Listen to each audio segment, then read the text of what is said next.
Yan, gandang tanghali po sa inyo, si Cousin Don po 'to.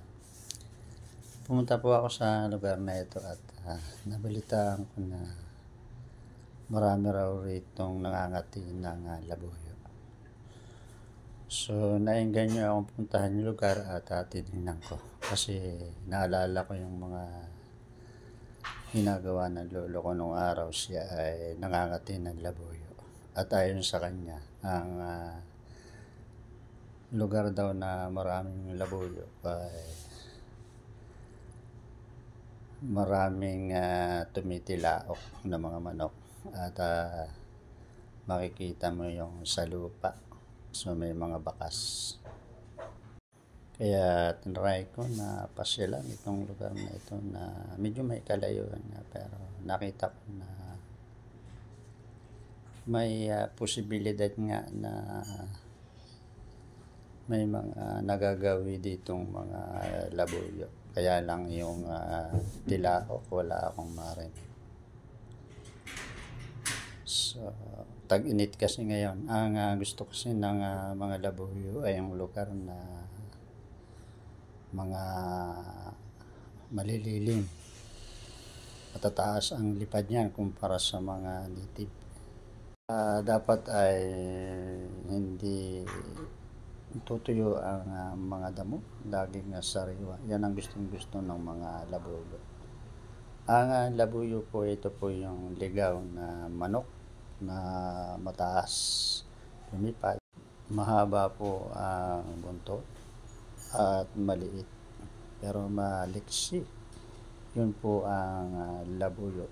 Ligaw pong, labuyo.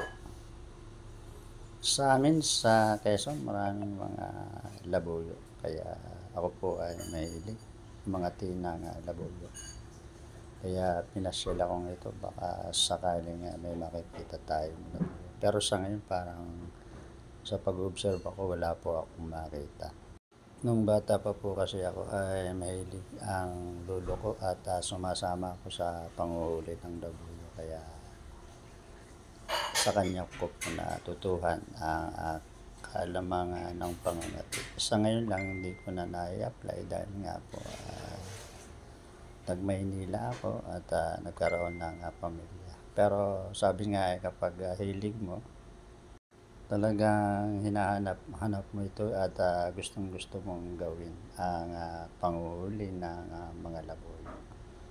So, kasi naengganyo ako kasi nakapanood ako ng isang, video about sa pangangati ng, labuyo.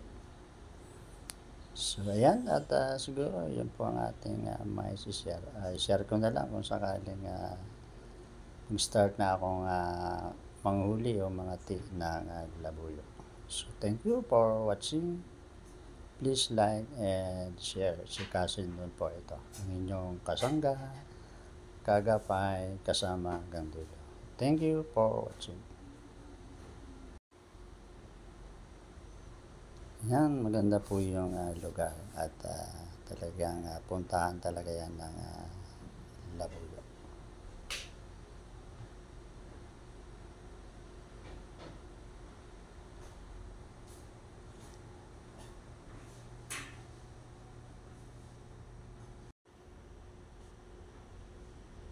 Thank you for watching. Thank you sa inyong lahat. Bye-bye.